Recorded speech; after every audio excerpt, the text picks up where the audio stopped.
Hello and welcome back to the DRH show. I'm delighted to have a communication skills coach, a published author and poet who brings extensive skills and experience in the transformative power of words. With a mentoring journey that has benefited over 2,200 individuals and numerous global institutions and corporates, she helps enhance holistic personality development through nourishing efficiency in written and verbal communications. Notably, she is also the COO of a soil to soul health food brand, making a significant social impact in the areas of health, women empowerment, farmer support, and sustainability. Sarika Singh, thanks for joining us today. Thank you, Dennis. Thank you so much. And thank you for such kind words. I was, in fact, hearing you and I thought, who is this person that he's introducing? So thanks a lot. Okay. Well, Sarika, just give us more background with the introduction that I've given you. Could you just share to us your trajectory, how you ended up doing what you're doing? All right. So, yes, thanks for asking that. I was a writer always. When I was a little girl, I used to write poems, even on the borders of newspaper clippings. And it was my mom who used to collect it, typical moms. And but yeah, I was always into writing, always trying to engage with the written expression. So very soon I realized I was on top of my class. I had loving parents. I had great mentors at school, and everything seemed to be, pretty much sorted. I went to college. I did my BTech. I did not do the course that I wanted to do, and but I accepted the one which came along, with grace. Went on to do my MBA.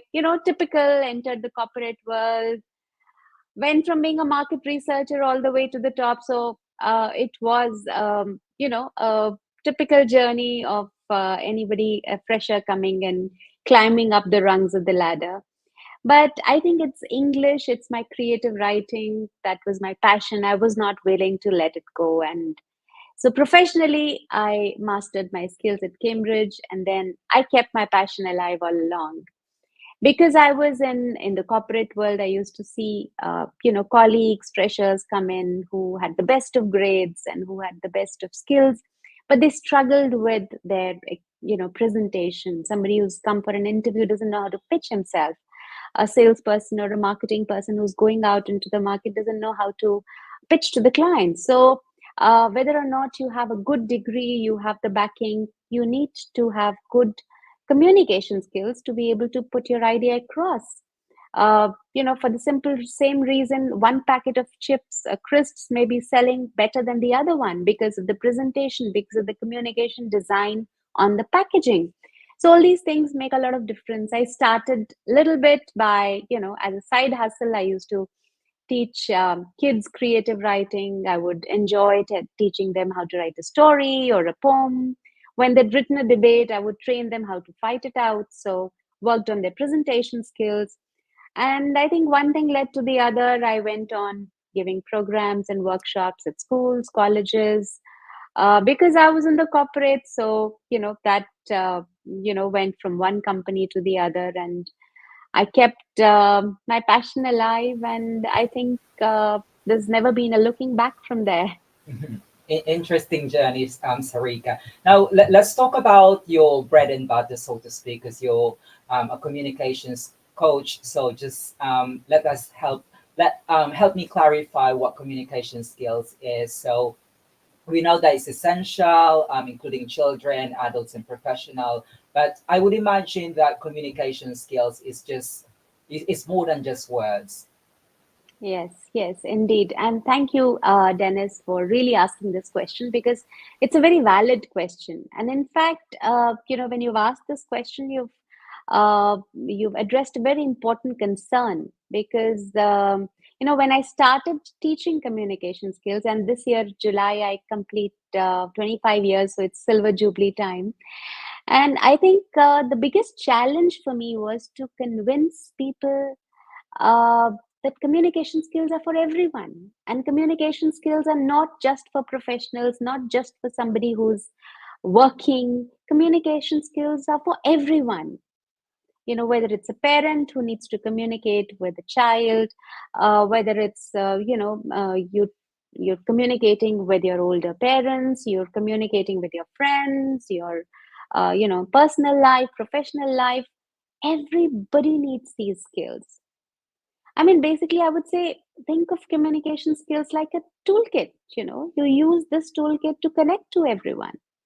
And you need to speak clearly, you need to listen well, you need to read, write, understand the body language, the non-verbal cues that anybody is giving. So everybody needs these skills. It's like, I would say, imagine a kid trying to tell their teacher they don't understand their homework. Good communication can teach the child to be able to ask the teacher, to be able to clarify, okay, this is my doubt, how do I move on further? You can picture a grandparent talking to their doctor. If they don't have good communication skills, if the doctor does not have good communication skills, he'll not be able to calm, or he'll not be able to understand what the real pain point is.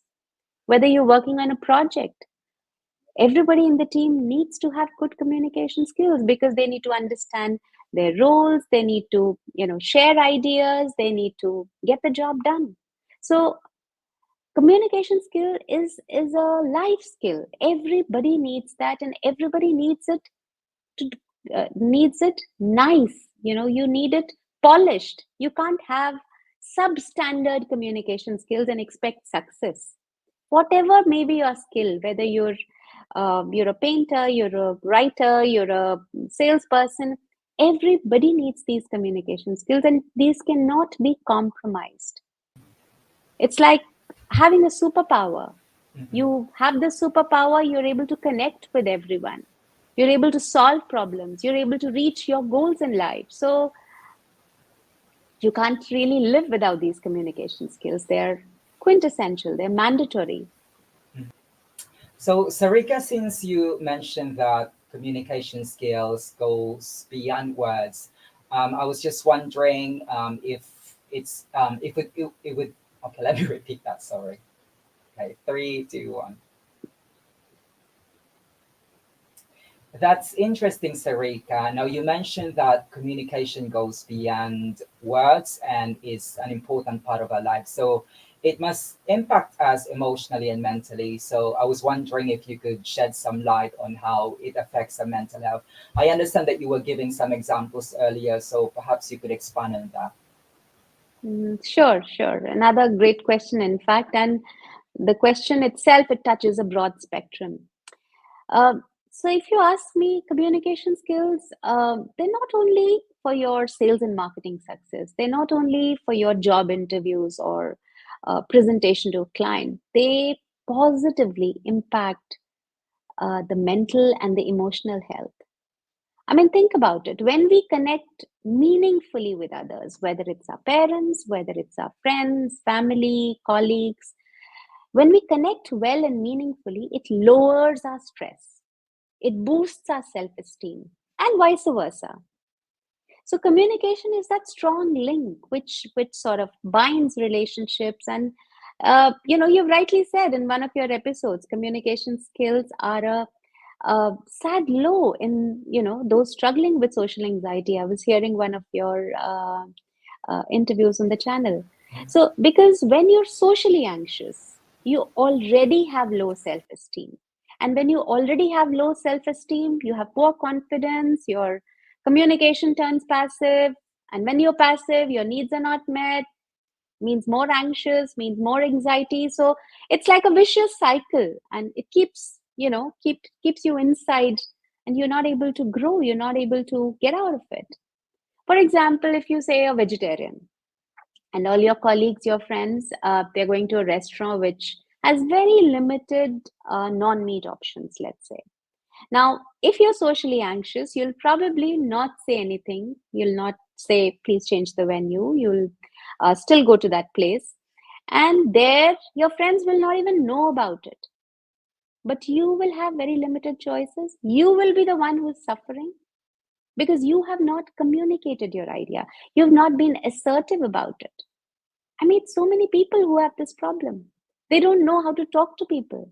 They're shy, they're underconfident, and they are socially anxious. So, I always tell them one thing, and it's really worked for them. So maybe I can share the same with your audience. Don't be hard on yourself. Just start small, very small. If you're at a party, you're at a gathering, say a networking event, or some workplace, it can get very overwhelming for somebody who's socially awkward. So, very often you'll find there's one person who's standing maybe at the bar counter or somewhere quiet, struggling, looking at their phone without really looking around. If you are standing maybe, at the drinks corner, look like someone who's available for a conversation. Don't have your eyes dug into your phone. Don't have, keep your, good posture good. Keep your arms open. Look welcoming. Don't stare or don't look away from people. You start by looking friendly. That'll build your confidence because somebody or the other will approach you. Start with a familiar face. Start with somebody who's maybe smiling at you. So, these little things can clearly show how communication impacts the mental health. Uh, And uh, stay with people who pump you up, stay with people who cheer you up, who champion you. Definitely useful tips, and you've touched upon very important aspect of communication there. Now, Sarika, you mentioned something earlier that you've been working for 25 years in this field. So I was just wondering, why is it that some people are good at communicating while others struggle? Is it a natural gift, or can it be developed? Thank you for asking that. In fact, I was training a young group of graduates last week and helping them smoothen out their transition from academics into the real corporate world, the real life. So one of the students asked me this very question, and I will not name him here because probably, it's almost like cornering him. But I'll give the same answer because that answer worked for him. For convenience, let's call that student Jay. Okay. So his question was, he said, I'm an introvert. I don't talk too much. I try to keep to myself, and I don't like to, but I know I'm not good. So, good at talking to people. So when I go to a party, I stay quiet. I see others who are like life of the party, and, I envy them, but that's not me. Why are only some people gifted? You know, why only some know how to speak? I'm not gifted. So you've asked pretty much the same question. So Jay and everyone else tuned in here to Dennis's awesome channel, I would say, and I want to reconfirm the same fact: communication skills are fully learnable. Think of communication skills like a musical instrument. Some people may have a knack for it. Naturally, they are artists, they understand music, and they can pick up a violin and just play something beautifully without much effort, but yet others learn the piano. So you have to practice and practice before you become perfect, but communication skills are completely learnable. If somebody tells you that you cannot become a good communicator, it's absolutely wrong, because there are simple tricks, simple techniques you can easily pick up. That's what I do on my podcast, sharing all the information. You need to be able to understand that it's a fully learnable skill. There are people who struggle, you know uh, it's like you play a song to someone who's tone deaf. You might hit the right notes, you might play the right music, but for some people it's difficult. But difficult doesn't mean it's not learnable. You need to practice it. The more you practice, the smoother you become. What I'm trying to say here is, if you're gifted, it's great. If you're not, there's enough help out there to help you master it. Those are very good examples, Sarika. But what about, does it mean to say that if we have good communication skills, does it also mean that we can tell someone a firm no without being impolite? Because many times, we refuse someone and they hold it against us. So, how do you communicate no the right way? Yeah. For the longest time, I myself did not know how to say a no. I struggled with it. I used to land myself in such difficult situations, odd, uncomfortable situations you can't even imagine.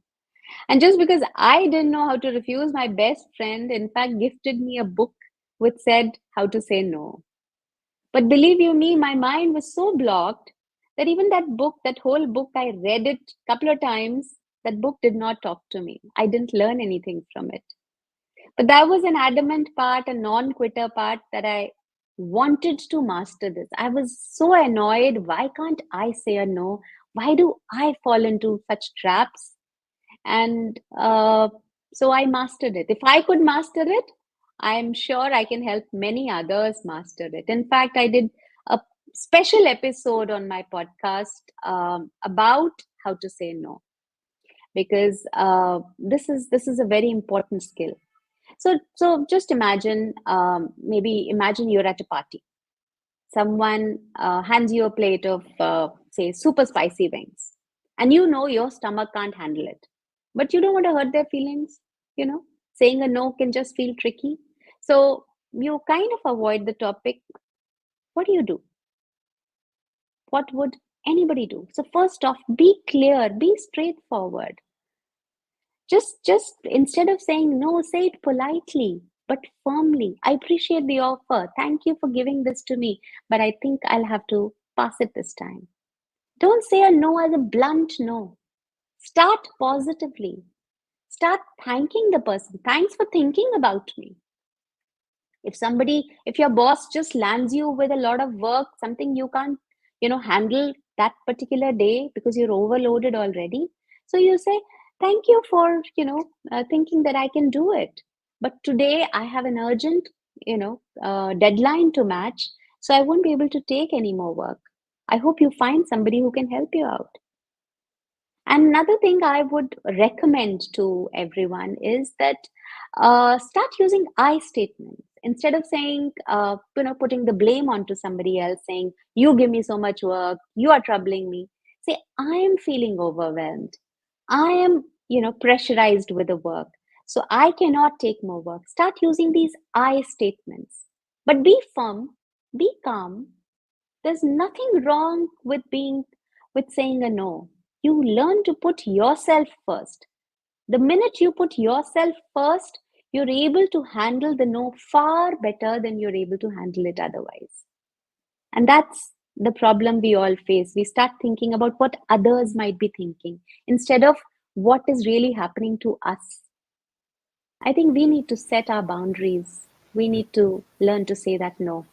Yeah. The sooner the It's better. really important to create a boundary, like what you've said, and I suppose these are the things that people can learn from your workshops and also from your podcast, Sarika. Now, speaking about your podcast, I understand in one of your episodes you mentioned that social anxiety is quite common, especially for young people. In fact, you mentioned that young people were quite terrified when they pick up the phone and making a phone call. So, what strategies would you suggest to handle that? And I suppose this goes in addition to what earlier examples that you've given.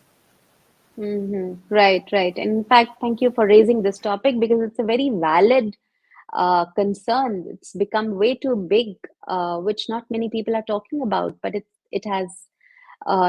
needs some serious attention. It's very hard for anyone to believe, why picking up the phone or answering the phone could be such a big deal. I mean, the phone's not going to eat you up. What's the hiccup? But uh, if you were in Australia, if numbers are to be believed, picking up the phone and talking to somebody is one of the biggest problems, one of the biggest concerns of social anxiety they're facing. It's almost like trying to wrestle a kangaroo. It's as intimidating as that. I've done a couple of trainings in Melbourne and Sydney in the past, and this was a very big concern. Social anxiety disorder, I mean, SAD, it's indeed sad, I meet so many people who have this problem. They don't know how to talk to anybody. They're shy, underconfident, socially anxious. But there are strategies to help you overcome this hurdle. For your audience, I'm going to share a very practical way of addressing this problem. First off, think of your phone as a friendly koala instead of a scary crocodile. You know, it's not out to get you. Break it down. The phone call is just a series of small, very, very manageable steps. Before you dial, take a moment, breathe deeply, picture yourself maybe, chatting with a friend over a cup of coffee, and rather than staring at one big task, oh my God, I'll pick up the phone. What do I do? What next and what next? Break it down into small parts. There's one trick is to prepare a bit, like you're packing like a survival kit for your outback. Jot down those key points, little questions you want to cover in the call. Initially, there's no harm making those little notes. And even if when your nerves hit, you've got some roadmap because you've got those notes. It's like a compass.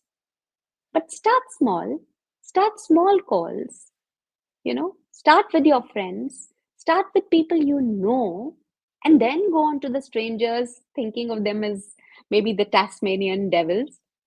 But every time you've rehearsed, like I said, it's all about practice. So every time you have rehearsed, give yourself a pat on the back.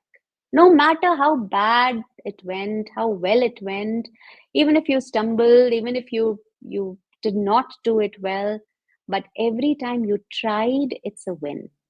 And you need to celebrate each ring, each win. Every time your phone rings, just remember there's a koala wanting to chat. So if you think of that friendly koala who's not going to hurt you, it's going to be a pleasant experience. Now, Sarika, it's interesting to know that good communication skills can help us manage the social anxiety. But when we're nervous, we often fumble, we stammer, and we use filler words. And I'm also guilty of that. So, is that normal? And if so, how can we improve that? Absolutely. It's absolutely normal. It's only Mhm. human to fumble, to stammer, and to sprinkle some of those ums and those ers, especially when you're anxious, when you're nervous. Because see, what happens is think of it like this. Like your brain is a busy airport, a lot of people coming, going, chaos, announcements. And when you're anxious, there's like a storm which is causing delays, which is rerouting flights. Your thoughts are those flights, and they're having a tough time, landing smoothly. Air traffic control is under complete chaos. So when you're nervous, your brain is actually working overtime. You're trying to process everything at once. It can make it hard to find those correct words, uh, keep giving you those awkward pauses, and that's when filler words come in. It's like trying to juggle, flaming torches while riding a bicycle. It's just too many things to handle at one go. So the simpler thing is, this is what I suggest to all my students. Like I said, start small. Start by practicing deep breathing techniques. Calm down your nerves because when you calm, there's no need to speak fast, there's no need for the rush. Be calm, speak slow, be okay with the pauses. The pauses give you time to think, it gives the other person time to process what you're saying, and it's easier for your thoughts to land safely like a guided plane without the air traffic controller. And also, you can practice maybe in front of the mirror. If that makes you conscious, then maybe just recording yourself with your phone. Once you keep seeing, keep hearing yourself, you notice your speech patterns. You notice where are the areas that you need to improve. But at the same time, don't forget everyone makes mistakes. Even the best speakers. I stumble, like, I don't call myself a best speaker, but a normal speaker also stumbles every now and then. You can't remember everything. You have to goof up sometime. That's why we are humans. We're not computers, we're not AI. But the trick is the key and the most important thing is to keep going and not let it fumble, let that stammering or let that filler word throw you off your track. Stop worrying what others are thinking. Stop worrying about, they'll get busy on their phones, they haven't noticed. What is he thinking about me? Just do your own bit. Just stay calm and keep going. Ignore the filler words as and when they come. Okay. Thanks for those advice, Sarika. Now, I'm looking at your background and you have some interesting awards there. And just for the benefit of the audience, I understand, Sarika, that you received prestigious awards like the United Thank Nations you. Global Fellowship, the Karamvi Chakra, and the Literoma Authors Achiever Award. So I was just wondering, how have these honors influenced your approach to teaching communication skills? Thank you. Thank you for asking this, Dennis. Teaching communication skills wasn't always on my radar. I used to think I'd end up in a completely different field, but then I think life threw a curveball and that changed everything. So, I mean, imagine you're at a dinner party surrounded by fascinating people and such important people, conversations flowing, everyone's laughing, but you are complete opposite. You are a bundle of nerves. You're stumbling over words. So this happened to me, and I felt like, I was drowning in a sea of awkward silence. I did not speak to anyone throughout. It was a very, very crucial meeting which I had, networking meeting, where I thought that, okay, if I do it well here, I would have a great career in whatever I wanted to. But it didn't happen.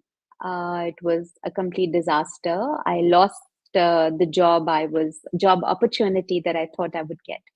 But that experience was a wake up call for me. I realized that having good certificates, those trophies from top colleges, is not enough. It's not enough if you're not able to communicate your thoughts and pitch yourself. So I realized, and I keep sharing this with everyone, that effective communication is your superpower. It's going to open doors, and this is what I did. Fast forwarding it to a few years, I found myself in a position where I could help others. I started, like I mentioned, with small workshops with a handful of eager people who were willing to let me give them, help them, with some skills. And I saw that the caterpillar did turn into a butterfly. It was very addictive to see that transformation in people.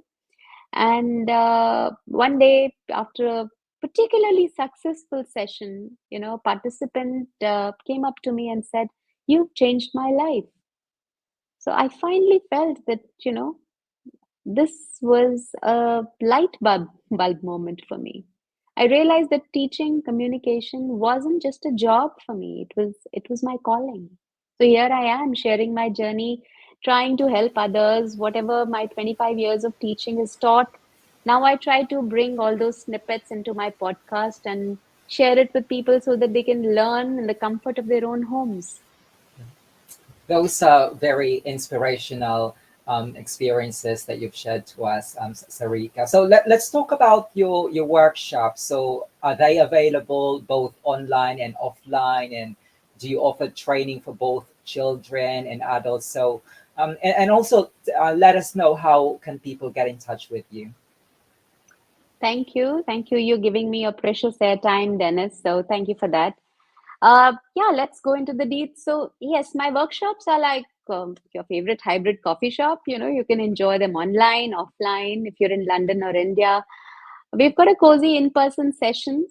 We can do face-to-face, but if you're more of the learn in my pajamas type or you live miles away, online workshops are just a click away. So, whether you want to join something offline, whether you're doing online, it's there, everything for everyone. And, speaking of mentorship, I would say it's very important to get yourself a personal trainer.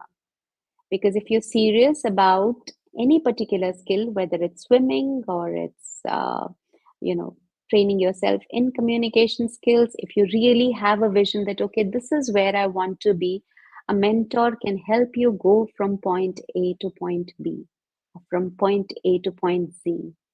And if you're ready to jump in, whether in a workshop, a training, any one-on-one mentorship, I'm really there. I'm always there to help you shine. I've been a teacher at heart and always love to share my skill set, my knowledge.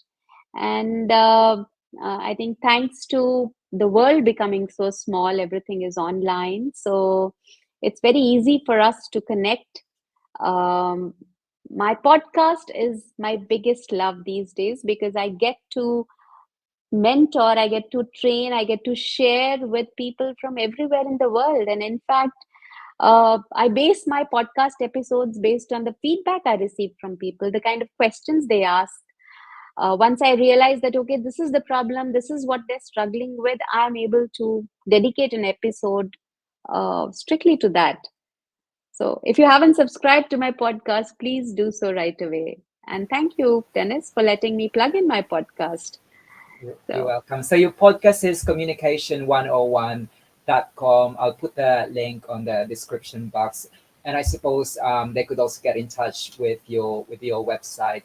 All of the links will be on the description box. Now let's talk about another hat that you're wearing, Sarika, because aside from being a communications coach and being an author and running your podcast and workshops, I understand that you're also the COO of a leading food brand in India. So, how do you manage to juggle these so many responsibilities, and how do you manage your time? So, could you share some tips when it comes to time management? yeah. So it's like almost feels like cooking a complex dish. You know, you need the right ingredients, the right timing, and just a bit of flair. But I think I've been able to juggle these roles and maintain the balance, maintain the sanity by prioritization and passion. So it's like, you know, you're trying to make, suppose you're trying to make your favorite dish and you try to throw all ingredients at once. You carefully choose and sequence your steps. You know, you don't put everything at one go. For me, it's about knowing what's more important at that particular time. I start my day with a clear plan, like, you know, a chef would prepare his ingredients before the rush starts. So, you know, when I was a kid, my grandmother taught me how to make her favorite biryani. It's a rice dish. So she said, always remember, rice has to be put right. If you get distracted, it gets overcooked. And you know, she gave me her recipe. When I'm coaching, wherever I am, I'm fully present there. When I'm working as a CEO, my mind is based, you know, focused on the strategic decisions. When I'm podcasting, it's all about the listener. So I'm just where I need to be completely. I use tools and tech to my advantage. I would say everyone should use them. I'm not a techie, but these tools are your sous chefs, you know. You know, use scheduling apps, use whatever it helps you to streamline your work, to organize your work. I've just I'm just good at organizing things, and I think that helps me organize my time well and make time for your self care. I think that's extremely important. As we grow older, we realize that self care is most important. You need a peace of mind Mm. before you start working on anything at all. Absolutely. Now, Sarika, I always wrap up this conversation with some quick fire, light-hearted questions. We learn about what you do and who you are, but just some fun things to learn about you. So I have three light-hearted questions for you. So the first one is, what were you afraid of as a child? Dark. Darkness. I was very afraid of dark. I still am. I still need some lights on, you know. But I think a lot of things which you do as a child, they stay with you lifelong. So one of the things for me is dark. Absolutely. Now, Sarika, what is your favorite word in another language aside from Hindi and aside from English? Okay. So Okay, I think I have quite a few favorites there. So whichever country I go to, I try to speak the lingo, Mhm, try to pick up a word or two. But I think my friends tag me with a punch word. Probably I use that word more than a few times. So I keep saying, oh my God, very frequently. mhm, So, oh my God, oh goodness, these are very frequent in my conversations. I'm mhm. trying to put a, stop to that, but I'm still struggling. And if you hadn't been a communications coach, what would you have pursued in your life? Would you have been, would you have stuck with working at the corporate world, or you would have done something else? I think whether or not I was teaching, I was a communication skills coach, I think somewhere I would have been some kind of a teacher, teaching something because I am a teacher at heart. Whether I would be teaching something, you know, cooking, something, but I would be a teacher. Mhm. I think it's in my DNA. I take it from my dad. Absolutely. And Sarika, finally, the floor is all yours. What should people take away from today's conversation? Thank you, Dennis. You've been very kind. So I would just tell everyone here, communication isn't just about talking. It's about connecting. So please connect. Imagine you're a lighthouse. Your job is to send out a beam of light. It has to guide ships to shore. If your light is dim, if your light is flickering, the ships will get lost. Your communication will not go forward. Don't think communication is something which people are born with. It's a myth. It is a big lie which anybody is telling you. Focus on your learning, your self care, your communication skills. Whether you are communicating with your parent, your friends, your family, start small. Conversations might be tricky in the beginning. People might say that communication skills are about English, big fancy words, good grammar. No, it's not that. Communication is essentially whatever I'm saying, am I able to say it in the same spirit, same mind to you? And are you understanding the exact same thing which I want you to understand? That is seamless communication. Are you able to do that in normal life, whether to your maid, to your driver, to your, boss, to anybody, to yourself? Start communicating with yourself. Start writing a journal. Put down your thoughts. Mhm. And keep listening to my podcast, Communicate 101 Speaking Writing Tips. There's Absolutely. lots to learn, and everything is available for everyone to follow. And yeah, as you've alluded to, Sarika, it's all about making the right connection, and it's all about confidence. Now, as we continue to address the complexities of well-being, your expertise and perspectives are incredibly vital. Sarika Singh, it's been lovely talking with you here at the DRH show, and I look forward to hearing more about your work. Thank you. Thank you, Dennis. Thank you so much for having me over and giving me precious time to do some value addition to your audience. You're doing a great job, and thank you very much, everyone, for your Thank patient you. ear. And I hope you keep working to build your communication skills.